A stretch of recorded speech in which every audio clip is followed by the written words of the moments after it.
The Pittsburgh Steelers have a new offensive line coach in Pat Meyer. He's not Mike Munchak, so everyone's upset about that. But we're going to talk about who Pat Meyer is and how he might play into the Steelers' run schemes under Matt Canada and Mike Tomlin for Najee Harris. All that and more, a lot more, right here on the Locked On Steelers podcast. I'm your host, Chris Carter. Let's get into it.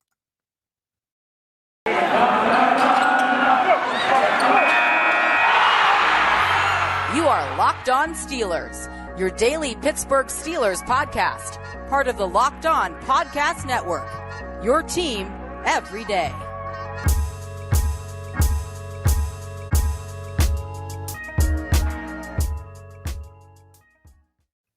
And welcome to the Locked On Steelers podcast. I'm your host, Chris Carter, bringing you your daily dose of all things in the Pittsburgh Steelers. As always, you can find this show on Apple, Spotify, Google Podcasts, Odyssey, and YouTube. If you're watching this video on YouTube, hit the like button, hit the subscribe button to our YouTube channel to get all of our daily content for free coming right to your YouTube page. We also thank you for making us your first podcast listen every day. If you want to help out the show, go on Apple Podcasts, leave us a 5-star review with a positive comment. That stuff really helps us out. And if you do that, you get a shout out at the end of the show. So, as I said, we're talking offensive line coaches. Yay! But it's not Mike Munchak. Boo! Which was basically how Steeler Nation reacted to this announcement. I tweeted as much, when I saw just how it was playing out, and it's so funny because, and we'll get to this more in the second segment, but talking about how, the Steelers need to make an external hire. They make an external hire, and now everyone's still mad because it's just not the offensive line coach that they wanted. We'll get into that in a bit. But who is Pat Meyer? That's what I want to lead this show with, because I think that's the most important thing. We can talk about all the nonsense and narratives, later. Let's hammer out who this guy is. So Pat Meyer, of course, coming over from the Carolina Panthers. He had been their offensive line coach for the last 2 years. He was the run game coordinator and offensive line coach for the Chargers for 3 years before that. Now, Meyer comes into this. He's 49 years old, so right in that good coaching age. He's still got like another decade at least in the NFL if he wanted to.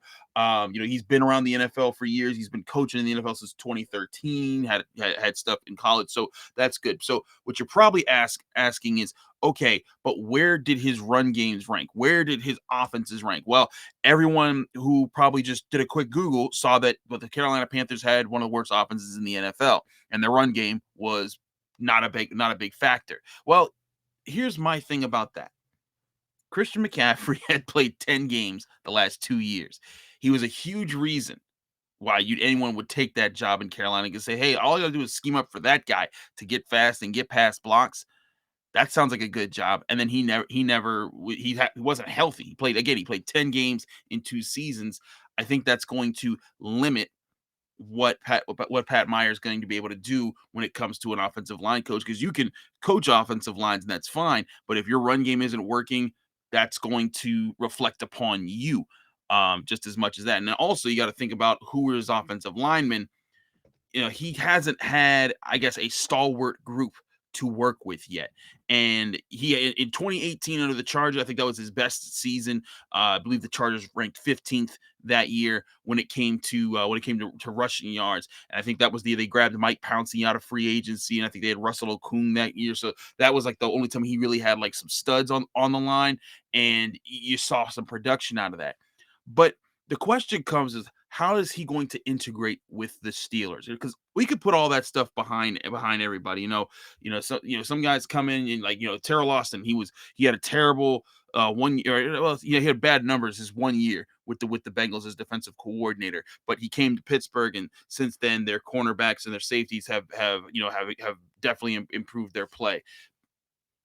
I don't want to characterize an entire coach's ability to coach based off of just one tenure. So I want to look at scheme. I want to look at what kind of plays has he been able to draw up, and what kind of styles of runs he's able to draw up. Because let's make one thing clear. As much as protecting the quarterback is very important to all of this, the number one asset on the Steelers offense right now is Najee Harris, which is why they went and got him, because they knew that, hey, quarterback's going to be a big question mark. The best way to kind of negate that or kind of mitigate that situation is having a star running back there, and that's who you want Najee Harris to be. So a lot of what I think Pat Meyer's biggest challenges are is going to be designing the run game. Now, I want to look at zone and gap fits when, comparing, like, how often each was called in, both where Pat Meyer was coaching and where the Steelers have coached. Now, for those who don't know, the difference between a zone or a gap run, it means a zone is where the offensive linemen are blocking specifically to different zones and parts of the offensive line, and the running back is given more freedom to kind of choose which hole is the best place to attack, which can stress the defense out a little bit because it's like, okay, it's not obvious where the running back's trying to go. And a lot of times, really good running backs, really talented running backs with good vision, they can pick you apart, find the right hole, and take the ball somewhere where you didn't expect it. Whereas a gap run is where a run is typically designed to go to a specific hole, where everyone's kind of blocking with the same objective. We're going over here, we're taking it, but it can be a little bit more obvious where you're trying to take the football. So that's the difference there. Now, what's interesting about this, and this is what I found that I thought was really cool, was you look at the Steelers and how they've called run plays for the past, let's say, 5 years. 2021 under Matt Canada was a huge divergence from how the Steelers have operated. In 2021, they ran 61.5 of their designed run plays were zone. Now, by the way, all these stats are for all these percentages or numbers that I got from Pro Football Focus from looking through that. Again, for those out there, I use Pro Football Focus because they have great statistics and tracking of advanced stats. But when it comes to their grades, I do not agree with them. Heck, they just came out with a list and said that TJ Watt was the third best edge rusher in the NFL, let alone defensive player. So, I mean, grades, I ain't with them. But this kind of stuff, I think they're very useful because they let you they chart a lot of things that can help you kind of look at things from a bigger picture. But like I said, in 2021, the Steelers ran zone runs 61.5% of the time compared to 38.5% of gap runs. Well, you compare that to the rest of the year, every other year, going back to past before seasons before this past year, the Steelers ran more gap than zone, and even a bit flipping it in 2020, because we all know Randy Fichtner from 2018 to 2020, with being the offensive coordinator. He in 2018, it was almost a complete flip. It was 62.2% gap runs to 37.8. But every year it's been more gap. And you have to go back to, I think, 2015 to be the last year the Steelers ran more zone runs versus gap runs. Now, what does this mean for Najee Harris? It means that maybe Matt Canada is saying, hey, we're gonna do these zone runs. We're gonna try to work with this and see what we can get for Najee Harris, and try to get him more opportunities. I need an offensive line coach who can coach our guys to be ready to block in more zone situations, and that's where Pat Meyer comes in. So now you're probably wondering, okay, well, what were the Carolina Panthers numbers? What were the Chargers numbers? Well, let's look at that real quickly. Carolina last year it was 54.9% zone, 45.1% gap. So in comparing those numbers, they were a little bit more zone, not significantly as much as the Steelers were, but a little bit more zone running with Chuba Hubbard and Christian McCaffrey when it comes to that. Now, the year before that, in 2020, when Christian McCaffrey was hurt for even more time, and it was primarily Mike Davis, more of a power running back there, it was almost half and half with their zone and their gap. So, and then when you go back and you look at the Chargers, the best year that you saw Meyer have coaching as far as the run game and the production they got out of that was 2018. And in 2018, you saw them use gap runs 63% of the time compared to 36% of the time it being zone. So that being said, it seems like Pat Meyer is a guy who can coach to zone zone run schemes and to gap run schemes, but it may be up to Matt Canada to be saying, hey, like, listen, man, we're running more zone because I want to be able to incorporate these jet sweeps. I want to incorporate Najee Harris's vision. And Najee Harris's vision, it wasn't stellar in 2021, but we've seen it be stellar in college. And we saw moments where it was stellar for the Steelers in 2021. So you want to see how that plays out. And I think that is where you actually might see a difference here with Pat Meyer. But there's a lot of people that are already judging this, saying this is a terrible hire. And I don't see that. I don't get that narrative and wanting to force that on a guy that you don't know anything about. So I'm going to talk about that a little bit more because I did see general reactions that just seemed way over the top. But first, I got to talk to you guys about betonline.net. Football might be over this season, but basketball is in full steam ahead with pro and college hoops well underway. From all the latest odds, totals, player performance props to where the next fired coach is going to land, betonline.net is the number one spot for all your sports betting needs. BetOnline remains the best spot for all your sports scores, podcasts, and news this season. And it's not just basketball. BetOnline.net is your source for hockey, boxing, UFC odds, right down to Olympic coverage and competition and information. Head to the website today and use your mobile device to learn more about the trends in action at BetOnline, where the game starts.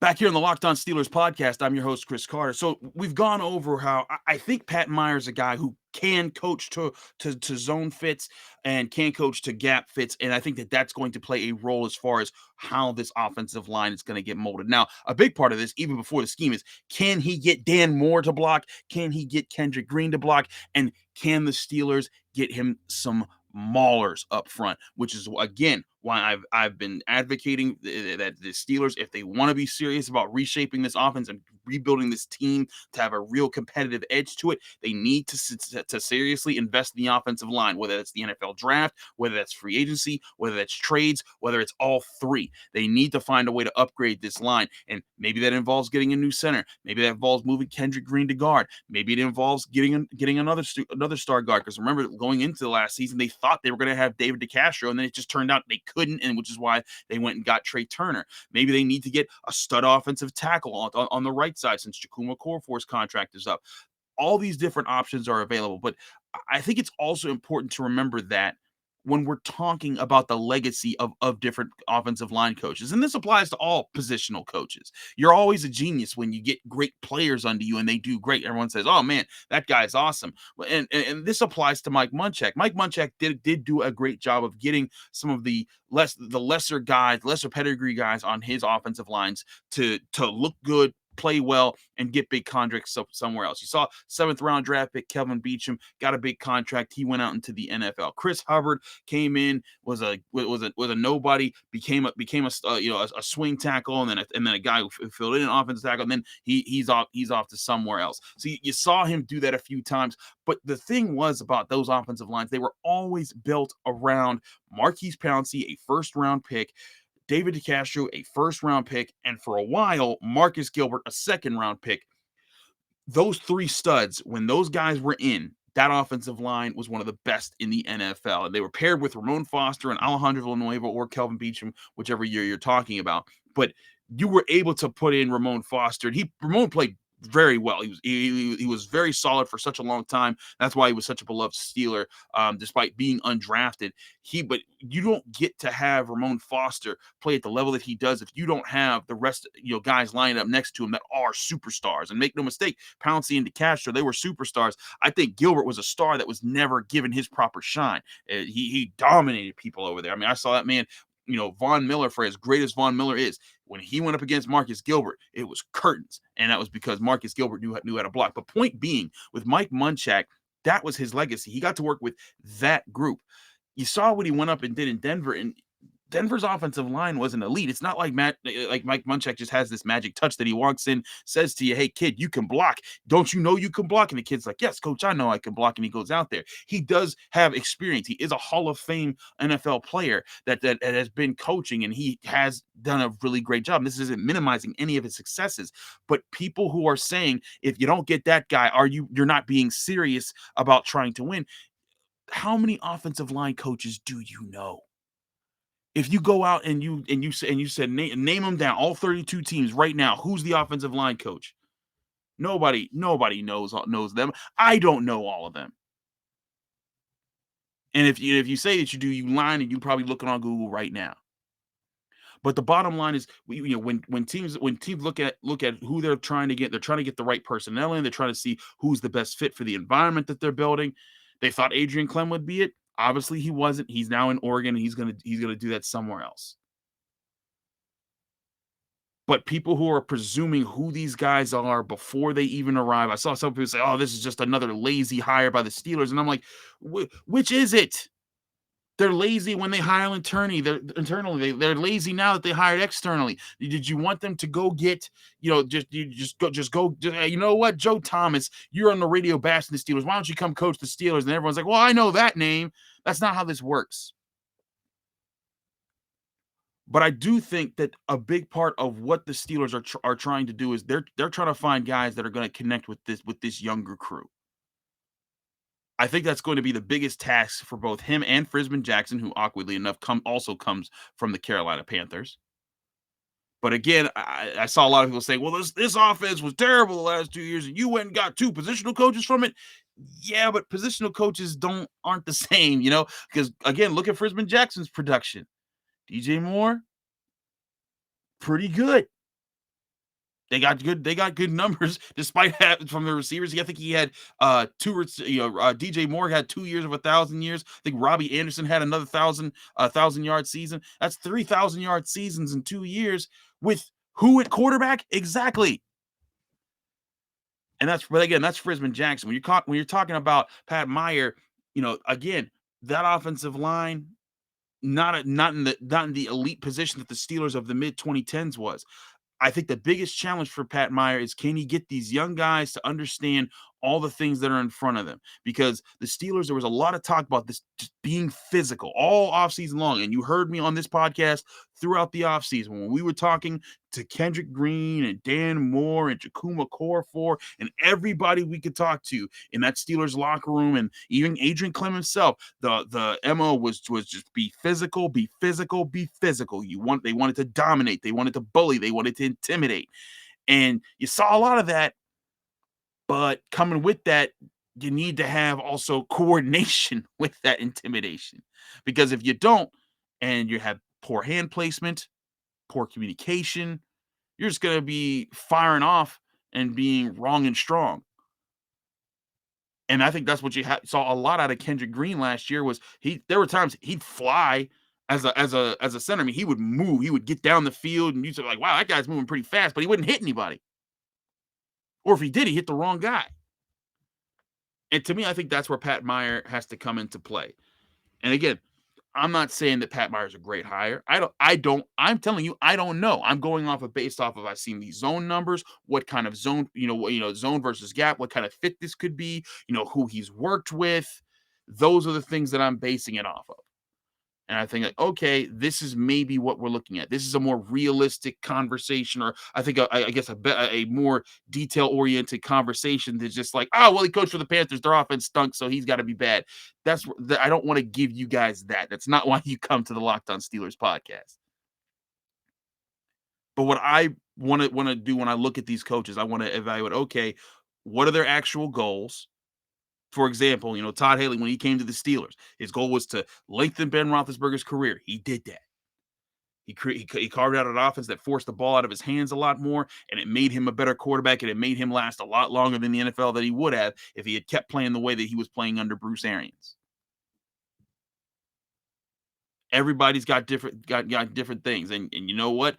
Ike Hilliard, the last Steelers wide receiver coach that just got replaced by Frisman Jackson, you know what? He couldn't get Chase Claypool to avoid doing things. We talked about this last week. Deontay Johnson, his drops issue reemerged, even though he did make improvement and did show strides last year. Chase Claypool had some, has some growing up to do. And maybe Frisman Jackson's the kind of guy who's like, hey, I'm going to challenge you in these ways. We're going to get this out of you. And maybe they feel that Pat Meyer's the kind of guy who can talk to a Kendrick Green, who could talk to a Dan Moore Jr. and get them to be on better footing when it comes to this upcoming season. Because as much as, we do our mock draft Mondays, where if you submit your mock draft and I pick through it, and a lot of mock drafts, I'll tell you, we'll have until the draft happens. A lot of mock drafts will have Tyler Linderbaum going to the Steelers at 20. But there's no guarantee that that's going to happen For one, Tyler Linderbaum is the best center in this draft class, but that means if other teams need a center, he might go before they even get there. And even if he is there, the Steelers might say, you know what, we think this guy over here at another position is better than what Linderbaum brings, even though we do need a center in 2021 and 2022. So a lot of this is going to depend on what are the personnel that they bring in. Do they sign a Ryan Jensen, a center in free agency? Do they go and get an offensive tackle who's a veteran that can bring some leadership to the line? That to me will be the biggest telling point of who Pat Meyer is. But it will not involve what the yardage rankings of the Carolina Panthers were over the last 2 seasons when he was with them. We'll see how he builds these relationships with these younger linemen, because again, the Steelers are trying to build a new era, a new generation, and Kendrick Green and Dan Moore Jr. were their first attempts at trying to rebuild an offensive line that has been completely dismantled over the past couple of years. And I'd expect they're going to get more additions this year. So how he puts that room together, that's going to be very interesting to see. But again, I think there's a lot more to the conversations as far as what the Steelers are actually planning to do when it comes to coaching, forming the coaching staff, and how it looks onto their goals in the coming years. We'll talk more about Matt Canada and Mike Tomlin and what I actually see coming from the Pittsburgh Steelers coaching staff and how they fit in. But first, I got to talk to you guys about Built Bar. Built Bar, this is the time of the year where everyone's starting to give up on their New Year's resolutions, but not me, because I'm sticking to the Built Bar, because they're helping me eat right while also having tasty treats. Have you tried the new Puffs flavors of Built Bars? They're awesome. You know why? Because they're the first ever protein infused marshmallow. They're fluffy, marshmallowy, and they're not just a protein bar, they're a treat. They're covered in 100% real chocolate. Puffs are a fan favorite with incredible flavors. Yummy cinnamon churro, coconut marshmallow, banana cream pie. All of them are so good, and they're going to be a new favorite. Built Bars are all covered in 100% real chocolate, and remember, they're low in calories but high in protein. 130 calories, 4 grams of sugar, 4 net carbs, but 17 grams of protein. You compare that to 240 calories, 30 grams of sugar, and dozens of net carbs in your average candy bar, and you're seeing the huge difference right away. There's so many flavors to choose from, whether it's coconut, almond, peanut butter, brownie, double chocolate, raspberry, cookies and cream, salted caramel. There's all those flavors and many more when you visit Built.com. And when you visit Built.com to get your favorite flavors of Built Bars, be sure to use the promo code LOCKED15. That's LOCKED15, LOCKED15. You'll get 15% off at Built.com.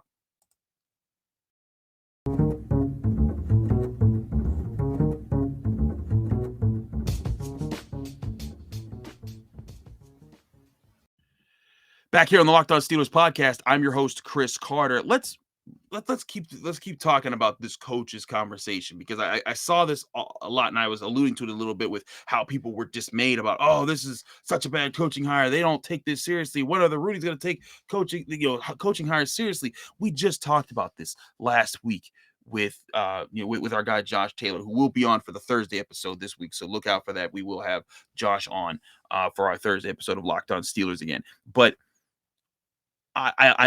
we were talking about just last week on how people wanted to characterize in all internal hires are bad hires. It's dumb. Why did they promote Terrell Austin? This was a dumb move. Blah blah blah.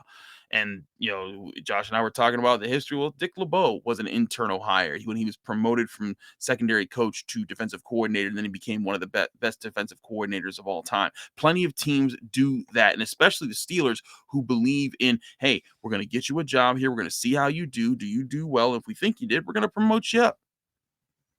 And I know some people might point to, well, what about Randy Fichtner? Well, Randy Fichtner was more of a Ben choice, because they wanted to make sure that Ben had his guy, because Ben was, there was always that friction with Todd Haley that everyone always spoke about. Randy Fichtner was never friction. When you walked through the hallways, of an away stadium where the Steelers were kind of warming up in different spaces, and you could see him warming up. Guess who was throwing Ben Roethlisberger the football? Randy Fichtner. That's why he got promoted. It wasn't because they were lazy. It was just because, this guy's been our quarterback's coach for a long time.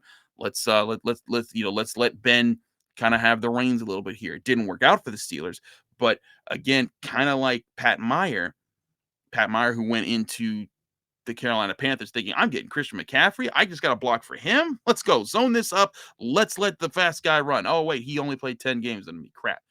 Randy Fichtner, I always said, ran into a rough buzzsaw as well. Imagine inheriting an offense where you think you have the killer bees in full force.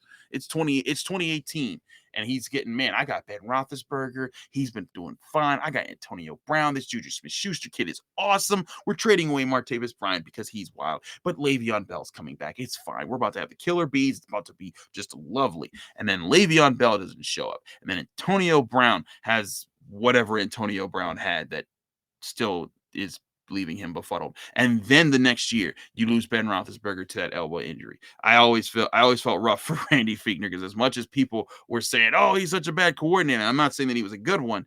Imagine you go to the job and you take a job thinking, "Oh, these are the guys I get to work with," and then you lose all three of them in less than a year and a half. That's a rough situation to be in. But again, I think that's where we're looking at when people start talking about, oh, people are already saying Matt Canada is a bad hire. I do think that Matt Canada had a rough first year, but again, look at the obvious limitations he was under. The offensive line didn't have a lot going for it this year. Kendrick Green didn't work out at center. Dan Moore Jr. did show some steps, but he's got to be better. Ben Roethlisberger was the worst we've ever seen him in his career this season.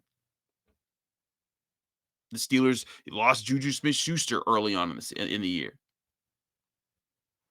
There were a lot of things that got in the way of what the Steelers were trying to do. And I see, they say Matt Canada, he's another internal hire. Again, he was only internal for a year before he got that promotion. And that's because when they hired Matt Canada, they always had the plan that he was going to be up there in that offensive coordinator spot at some point. Just like when they hired Terrell Austin in 2019, he was kind of the guy in wait that whole time.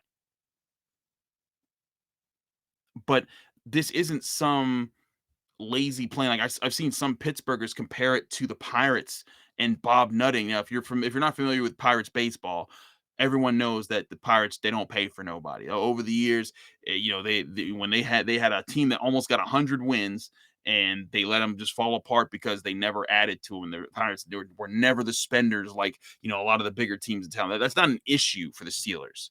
They're fine when it comes to that. They're not. I've seen this notion pushed that they're just not going to hire anyone because they cost money and the Steelers don't want to spend money. I'm like, come on, man.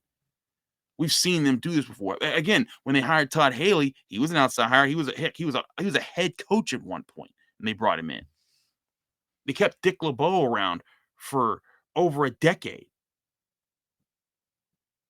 I think that people try too hard to make these narratives that are just easy to explain, don't have to look at a whole bunch of numbers, don't have to look at a whole bunch of film. I'm just going to say this and it's going to be out there, and then people can tweet about it and retweet it and then put their phone down and go do whatever they were doing, and then that's the conversation. I don't want to do that here, because that makes us lazy. That makes us not have these fun conversations, and it doesn't allow us to flesh out the more important parts, which we're looking at. What are the details? What kind of rushing offense are the Steelers going to run?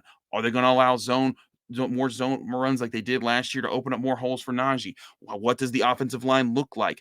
Who do they who do they give Pat Meyer to work with in the offensive line? Those types of questions. But sitting there and making a blanket statement that he's a bad hire because I don't like what team he just coached with, I think those are ill-educated, short, just a short answer, short, easy baked options, just to kind of just say, well, I talked about that topic. Now, I will say this: Mike Tomlin, one of the biggest things that they're gonna have next year is they're going to need to find a way to get this offense to at least come together in some form and look somewhat competent. Because this past year, we talked about this before, the Steelers, in 8 of their 9 wins this past season, allowed 20 or less points, while also either tying or winning the turnover battle. That means the defense carried that team. And I expect the defense to, if they're going to be good, if they're going to compete, the defense is going to have to carry them moving forward. But the offense has to have something better than it did last year. It has to be able to say, hey, you know what? We do this thing well. There was no one thing that the Steelers offense as a unit did well that you could say, aha, that's something to lean on. Now, there were good players. Najee Harris, I thought, did a great job for what little opportunities he had. Pat Meyer, I thought, was a beast at tight end and a really exciting prospect for this team. I think Deontay Johnson for the first 10-ish weeks was on fire and looking like, okay, that's your wide receiver one. But there was no one facet of that offense. But I think that's Mike Tomlin's biggest charge right now. And the defense is one thing. They got to make the defense elite.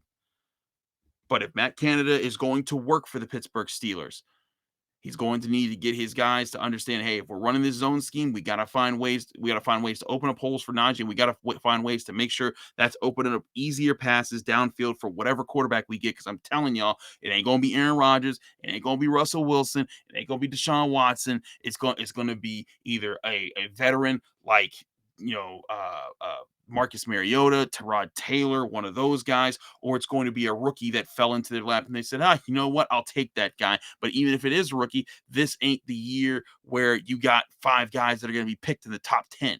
This is a year where I think a lot of people are trying to judge, where does Malik Willis fall? Where does Kenny Pickett fall? So that's where, again, when I'm talking about offensive line, when I'm talking about, what they're trying to put together, this whole thing, I think, is predicated on, can they get this run game going? Can they get Najee going? Because if you don't get Najee going, this team's going to be in a lot of trouble. But again, that's what they're building for. The hiring of Pat Meyer is just another step along the way. We'll keep giving you all the updates on their steps to that. There's a lot more time to see, what all happens. We haven't even started free agency. The combine hasn't happened yet. All these things line up for, we don't to show you, like, hey, we don't know what this offense is going to look like. The Steelers could hire 2 guys in free agency, and then all of a sudden you're saying, oh, I'm really excited to see this offensive line. Again, I'm just speculating here. I'm not saying this is what's going to happen, but say they signed Teron Armstead and Ryan Jensen to the offensive line. All of a sudden you're sitting there saying, ooh, that's 2 really good free agents they just signed. Maybe there'll be something this year. Maybe Kevin Dotson comes back and is healthy. Maybe Dan Moore Jr. takes a step up, and then all of a sudden the Steelers offensive line looks good and you're happy. But again, these are the things that we could never see coming. Think back to 2019 when the Steelers got Minkah Fitzpatrick. Did you have any idea in going into 2019, which in the year one, did you have an idea that Ben was going to get hurt and that happened? But 2, did you think that they were going to trade for, a safety who they really wanted in the draft but could never get because they never draft that low or that high? And then he comes in and revolutionizes the defense, and they have one of the greatest turnover seasons since Dick LeBeau took over. No, you didn't think that. No one could have seen that coming. Just like no one could have seen, if you asked a year before this season, if Matt Stafford was going to be on the Rams and lead them to a Super Bowl. A lot of things have to take shape. Don't commit to something and to some narrative just because you want to be impatient and you want your answers now. That's why we have these conversations. That's why this is a daily show. Because we're going to keep going through this step by step, go through the details, flesh things out, and have fun talking about it. And I hope you had fun listening to today's show or watching today's show on the Locked On Steelers podcast. I'm your host, Chris Carter. Follow me on Twitter and Instagram at Carter Critiques. Thanks so much for checking out Locked On Steelers. Remember, you can listen to us on Apple, Spotify, Google Podcasts, Odyssey. You can watch us on YouTube. Like this video if you enjoyed it. Hit the subscribe button to subscribe for more of our daily content. And if you want to help us out even further, go on Apple Podcasts, leave a 5-star review. When you do so, please also leave a positive comment. When you do so at the same time, you get a shout out at the end of the show, because that stuff really helps us out here on the network. And when I say that, I mean that, because we now have our newest 5-star review from a person who says, you'll hate this app, but he says he loves the show because he gave it 5-star. And he says, great show. He says, I can always count on Chris to provide daily content with quality insight and solid guests. He's a true professional, and this show is always spot on. Keep up the good work. Thank you. You'll hate this app. I'm glad that you don't hate this show. But thank you for your 5-star review. If you want your shout out, be sure to go on Apple Podcasts, leave one of those 5-star reviews, leave a positive comment with it, and we'll get you a shout out. Like I said, tomorrow is Josh Taylor Day. He's going to come on for the Thursday episode. We're going to have some interesting talks. Maybe there's another Steelers announcement that we'll have to talk about. If there's not, either way, it's going to be fun right here in the Locked On Steelers podcast. I'm your host, Chris Carter. I'll be in your ears and on your screens tomorrow.